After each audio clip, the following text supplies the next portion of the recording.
Hello friends, स्वागत है आपका मेरी इस चैनल में। और अगर आप इस चैनल में नए हैं तो प्लीज़ इसको सब्सक्राइब करें और ये वीडियो पहले पूरा देखें। और फिर अगर आपको ये वीडियो पसंद आए तो इसको प्लीज़ लाइक करें, जिसके कारण ये वीडियो आगे बढ़ पाएगी और लोग भी देख पाएंगे। मेरा उद्देश्य ये है कि मैं अकेली ना क्राइम रोक सकती हूँ, ना कुछ मर्डर या कुछ भी मैं अकेली कुछ नहीं कर सकती हूँ। लेकिन मेरा एक कोशिश है कि अगर कोई एक इंसान भी कुछ समझे और उसके जीवन में कुछ बदलाव आ सके तो ये मेरे लिए बहुत बड़ी उपलब्धि होगी। और मेरी कोशिश यही होती है कि मेरी चैनल में, मेरी वीडियो में मैं कुछ नया या कुछ जानकारी वाला कुछ डालूं। तो आज का जो केस है वो उसके बारे में सबको पता ही है। अभी 2-3 दिन पहले ही का ही केस है। यूपी के बदायूं में बाबा कॉलोनी का ये केस है। जी हाँ, वही केस है जिसके बारे में अभी पूरा हमारा जो देश है वो हिल गया है, क्योंकि वहाँ पर कुछ ऐसा हुआ है जिसके बारे में लोग सोच भी नहीं सकते। वैसे तो ऐसी घटनाएं हमारे आसपास बहुत ही ज़्यादा होती है, लेकिन शायद इसको सब लोग रिलीजन के नाम पर भी ले सकते हैं, क्योंकि ये केस ही ऐसा है। लेकिन अगर हम देखा जाए तो बहुत से हमारे हिंदू रिलीजन में भी कभी कभी ये तंत्र मंत्र और काली विद्या का भी जिक्र होता है और नर बलि का भी जिक्र होता है। तो पहली बात है कि मैं किसी की रिलीजन के बारे में कुछ बोलना भी नहीं चाहती और मैंने किसी रिलीजन को हर्ट भी नहीं करना चाहती हूँ। मैं सबको सम्मान देती हूँ। तो इस केस में समझ लीजिए साजिद नाम का लड़का है जो पैसे से बार्बर है, उसका भाई जावेद, वो दोनों भाई एक ही दुकान के साथ काम करते थे। उनकी जो दुकान थी उसके बाजू में ही ब्यूटी पार्लर था, और ये ब्यूटी पार्लर जिसका था उनका नाम संगीता ठाकुर था और वो अकेले ही चलाती थी। और उसके पति का नाम विनोद ठाकुर और उनके 3 बच्चे थे। एक का नाम आयुष जो 12 साल का था, दूसरा बच्चे का नाम था अहान जो 6 साल का था, और तीसरे बेटे का नाम पीयूष था। और ये छोटी सी फैमिली थी और वो वहीं पर ही, उनकी दुकान भी वहीं पर थी और वो जहाँ पर रहते थे वो भी वहाँ पर ही था। मतलब साथ साथ में होता है ना ब्यूटी पार्लर और घर, उसी तरह। अब उस दिन हुआ यूँ, मंगलवार की शाम को साजिद और जावेद विनोद ठाकुर के घर आते हैं और उनकी पत्नी को बोलते हैं कि मेरी बीवी को बच्चा होने वाला है, वो अभी अस्पताल में दाखिल है और मुझे अभी पैसों की बहुत ज़रूरत है। अभी समझ लीजिए कि उन लोगों की दुकान आसपास थी, इसके कारण उन लोगों में बहुत ही गहरा संबंध था। समझ लो कि वो इतना विश्वास करते थे कि वो जो साजिद और जावेद थे वो दोनों ही उनके घर में समझ लो खाना पीना सब कुछ कर रहे थे। उनके घर में आना जाना रहता था। और जो संगीता थी उनके बच्चे भी उसकी दुकान में जाते थे बाल कटवाने, या फिर बहुत ही गहरा रिलेशन था, ये हम समझ सकते हैं। तो इसके अगर मैं बात करूँ कि अगर हमें किसी के वहाँ पर जाना है और किसी से हमें कुछ मांगना है या कुछ पैसे लेने हैं, तो हम कैसे लोगों के पास जाएंगे? जिनको हम बहुत अच्छी तरह से जानते हैं उनके पास ही जाएंगे, ठीक है। और हम भी किसी को हेल्प करेंगे। अगर किसी को कुछ पैसों की ज़रूरत हो या कुछ भी चीज़ की ज़रूरत हो तो हम वैसे लोगों को बहुत जल्दी मान जाते हैं हेल्प करने के लिए, जिसको हम बहुत अच्छी तरह से जानते हैं, ठीक है। तो ऐसे ही साजिद और जावेद दोनों शाम को उनके घर जाते हैं और उनके घर जाके उनकी जो विनोद की पत्नी थी वो उस समय घर पर थी और उनके घर में उनके 3 बच्चे थे और उसके अलावा विनोद की माता श्री जो बहुत ही बूढ़ी हो गई है वो वहाँ पर थी। तो ये दोनों वहाँ पर जाते हैं और उनको बोलते हैं संगीता जी से कि मुझे 5,000 रुपये की ज़रूरत है और मेरी बीवी को बच्चा होने वाला है, वो प्रेग्नेंट है और अभी बहुत इमरजेंसी है। तो वो बोलती है कि 1 मिनट ठहरो, मैं अपने पति से बात करके बोलती हूँ। अब ऑब्वियस सी बात है कि कोई भी पत्नी अगर घर में अकेली है तो वो अपने पति से बात करे बगैर तो किसी को कुछ दे तो सकती नहीं। तो उसने अपने पति को बोला कि ये साजिद और जावेद दोनों आए हैं और पैसे उनको चाहिए, इसलिए क्या मैं उनको 5,000 रुपये दे दूँ। तो विनोद ने भी मना नहीं किया। उसने कहा कि ठीक है, हमारे दुकान के गले में जितने पैसे पड़े वो दे दो, क्योंकि मुसीबत में तो अपने ही काम आते हैं। ये उन लोगों का बोलना था। और ये जो मैं बता रही हूँ ये अभी रिकॉर्ड है कि उनकी पत्नी ने ऐसा ही कहा था कि हमने उनको पैसे दे दिए थे। पैसे देने के बाद साजिद ने संगीता जी से कहा कि अभी मैं बहुत टेंशन में हूँ क्योंकि मेरी बीवी को बहुत तकलीफ़ है और ये है वो है। वो बहाना करने लगा और कहने लगा कि प्लीज़ थोड़ी सी चाय बना दीजिए। तो संगीता जी ने भी कहा कि ठीक है। वो चाय बनाने के लिए चले गए। सबसे छोटा बच्चा था 6 साल का, उसको बोला कि तू जाके चाय लेकर आ। पहले वाला बच्चा था उसको बोला कि तू पानी लेकर आ, क्योंकि उसने बोला साजिद ने ये बोला कि मैं आपके टेरेस पे जाके बैठता हूँ और थोड़ा रिलैक्स करता हूँ, जिसके बाद मैं सीधा अस्पताल चला जाऊँगा। संगीता जी ने भी कहा कि ठीक है। तो साजिद ने एक तीसरे बच्चे को गुटखा लाने के लिए भेज दिया कि तुम जाके गुटखा लेकर आओ, और दूसरे नंबर के बच्चे को कहा कि तुम चाय लेकर ऊपर आना सीधा, और तीसरे बच्चे को बोला कि तू पानी लेकर फटाफट ऊपर आ जा, मैं ऊपर बैठा हूँ। जैसे ही साजिद ऊपर जा रहा था तुरंत ही साजिद ने अपने भाई जावेद को अपने साथ ले लिया और कहा कि तू भी चल। दोनों भाई तीसरी मंजिल में जाकर बैठ गए।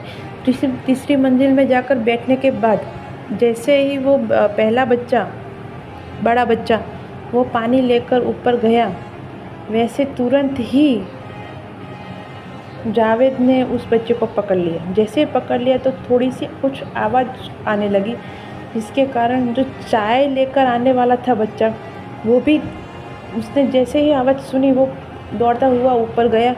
और ऊपर जाने के बाद उसने देखा कि उसके भाई को वो दोनों काट रहे थे, मतलब उनका गला काट रहे थे। कहा जाता है कि उन दोनों ने कुल्हाड़ी से, और कुछ न्यूज़ वाले ऐसे बोल रहे कि चाकू से हमला किया था। तो वो दोनों हमला कर रहे थे। जैसे ही वो दूसरा बच्चा गया तो साजिद ने उस दूसरे बच्चे को जो चाय लेकर आने वाला था उसको भी पकड़ लिया और उसका भी गला काट दिया।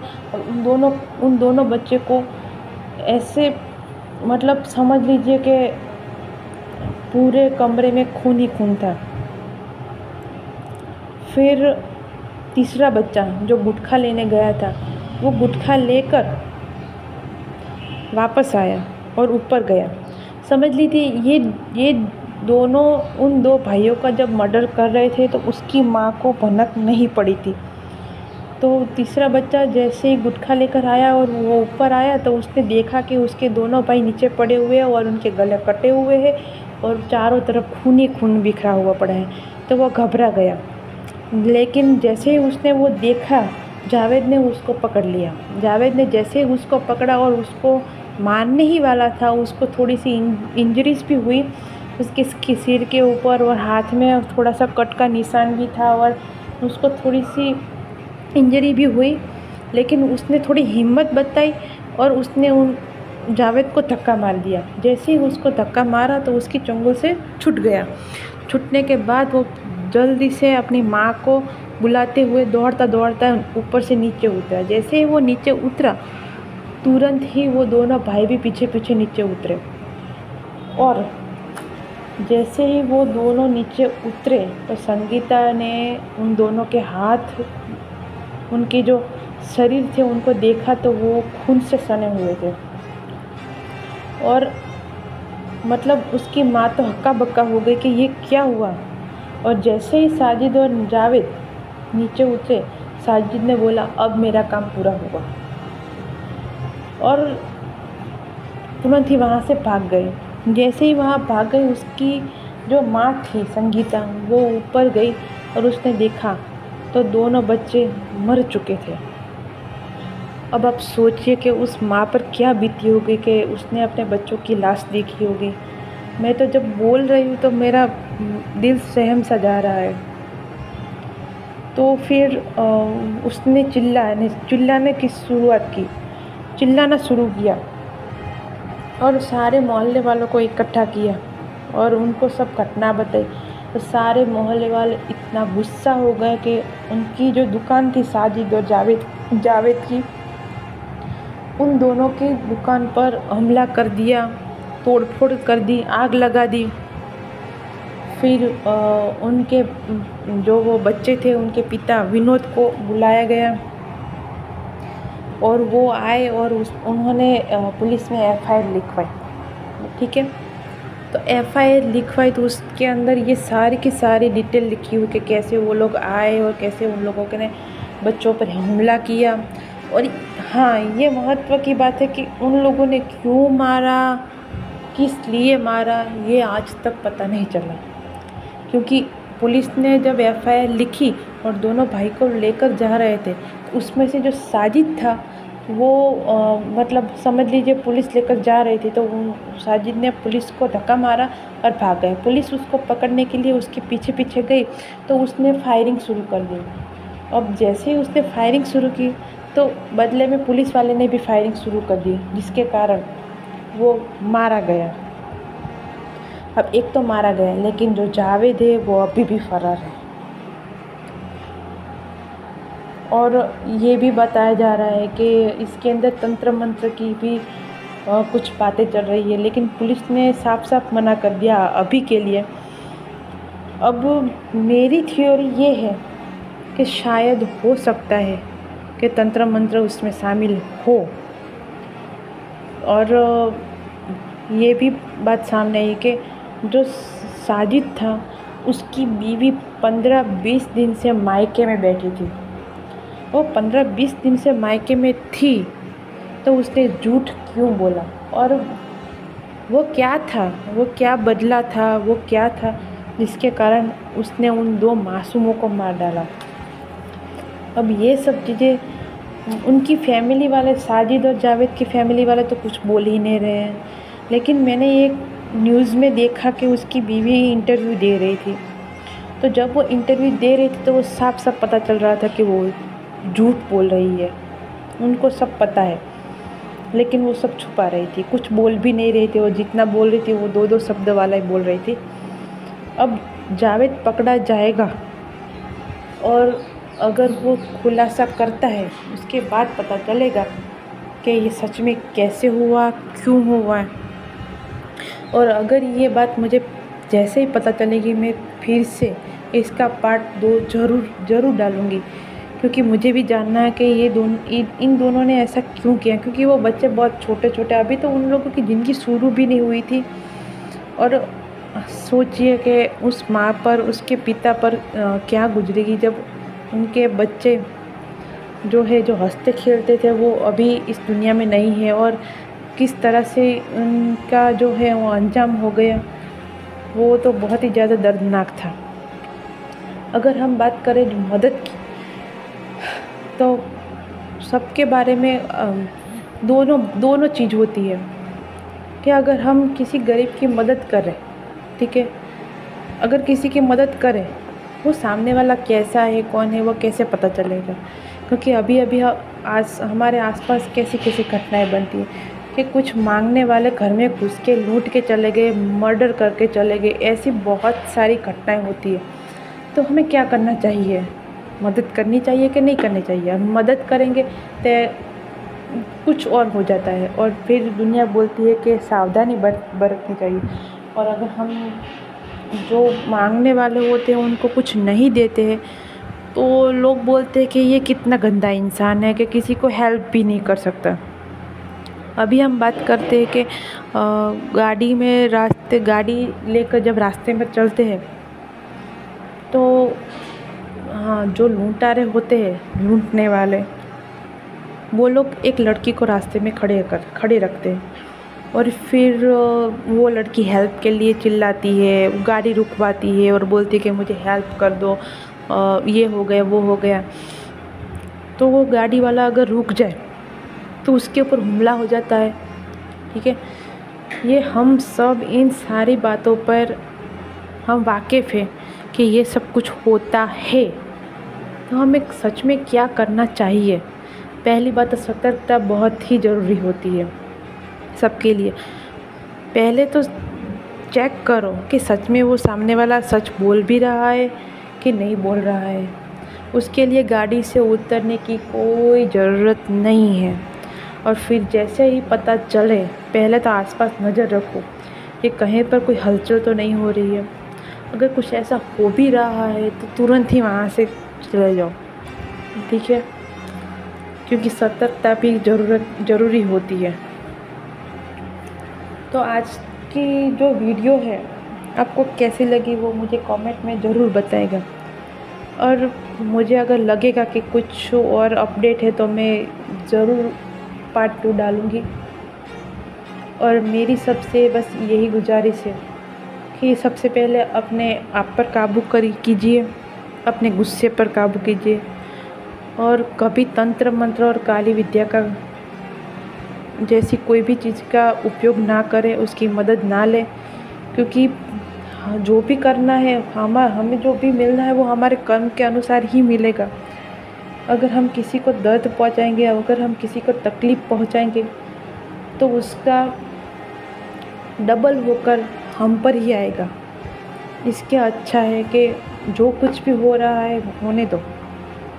अगर आपके सामने कुछ गलत हो रहा है तो उसको सहन मत करो। अगर आपके आसपास के घरों में कोई झगड़ा हो रहा है, कोई मारपीट कर रहा है तो अपनी आँखों पर पट्टी मत बांधो, आवाज़ उठाओ और अपने गुस्से पर काबू करो। कुछ भी करने से पहले 100 बार सोचो। अगर कोई भी संबंध हो, कोई भी रिलेशनशिप हो, उसमें आपको कोई प्रॉब्लम आ रही हो, कुछ भी हो रहा हो, तो क्राइम करने के अलावा भी बहुत सारे रास्ते होते हैं, ये भी समझो। और खुद भी सुरक्षित रहो, दूसरों को भी सुरक्षित रखो। और छोटे छोटे बच्चे तो यार भगवान के रूप होते हैं और